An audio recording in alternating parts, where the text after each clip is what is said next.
আজকে এই পেঁপে গাছটা আর এই পেঁপে গাছটা বাগানে রোপণ করে দেবো আমি আর আম্মু। তো দেন এই টমেটো গাছ, বেগুন গাছগুলো লাগানো হবে। এখানে অলরেডি আমরা একটা লাউ গাছ লাগাইছে।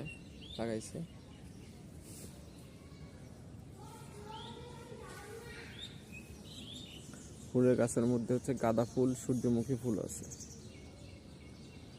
অনেকগুলো গাছ লাগানো আছে।